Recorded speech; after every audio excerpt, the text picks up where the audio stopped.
anak. Ang anak na naman yung pangalawa natin inahin. Yan. Ito. Pasensya na kayo guys, medyo madilim ha. Kasi ano, madaling araw ngayon, alas 3 na madaling araw. Kaya medyo ano, butit nakalagay ako ng ilaw dito sa ano natin, sa kulungan. Unang dede ano natin, atis muna natin yung ano, yung dede kasi nahanap pa ano pa, naghahanap pa ng dede. Ito. Apat ang anak. Last 3 na madaling araw na nanganak. Buti tayo ingat para paano nakakapaghanda ng ano, ng ipa.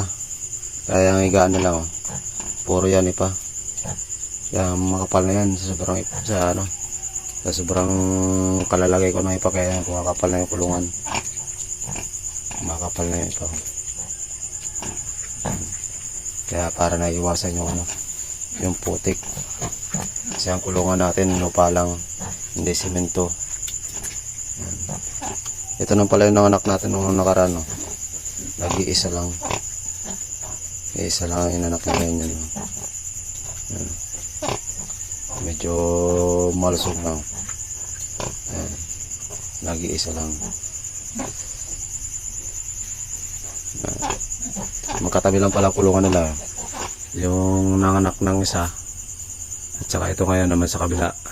Yan ngayon ang nanganak na 4. Yan. Magkatabi lang kulungan nila, magkasunod ng anak, araw lang pagitan. Ito naman isa, ngayon nakakatapos lang ng anak kasi ano, lumapas na kasi nunan, kaya alam kong 4 lang yung anak.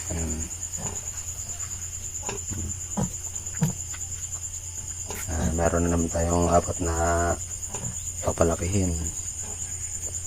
Pang-5 to. Yan ang pang-5 ko. Yan, nag-iisa lang. Sulong-sulo yung 10 didi. Yan. Yan natin mga inahin guys. Kahit kangkong ang pakain natin sa araw-araw, nakakaraos din. Yan.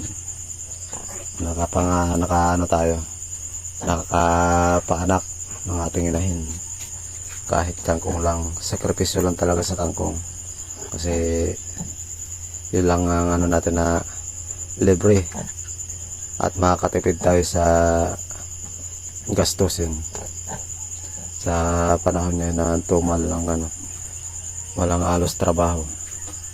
Kaya ang ating mga alagang baboy, yan, sakripisyo kami sa kangkong. Sa kahit sobrang init, naabutan ng ulan sa panguha ng kangkong, okay lang. Kasi yan ang naman ang ano, yan ang obligasyon natin kapag mayroon tayong mga alaga. Yan. At ito naman ang resulta sa pag-aalaga natin, sa pagsakripisyo ng pagkuha ng panguha ng pagkain nila. Yan, meron na. Nakikita natin yung ano natin, yung napapaguran. Meron naman tayong 4. Tapos naman na buwan tayo, meron naman tayo ano, 2 ulit pa anakin. Yan guys, kahit kangkong lang, kangkong ang pakain mo yan, ang ganda ng katawan ng inahin natin. Hindi pumapayat yung katawan, hindi bumabagsak. Yan ang katawan. Yun ang anak nung nakaraan linggo.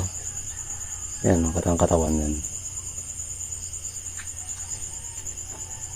Maganda pa rin. Kasi isa lang anak eh.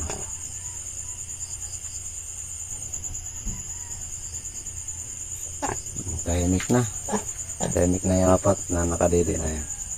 Pinatulan ko na pala ng ipin kanina yan bago ko binigay sa kanya. Puro itim.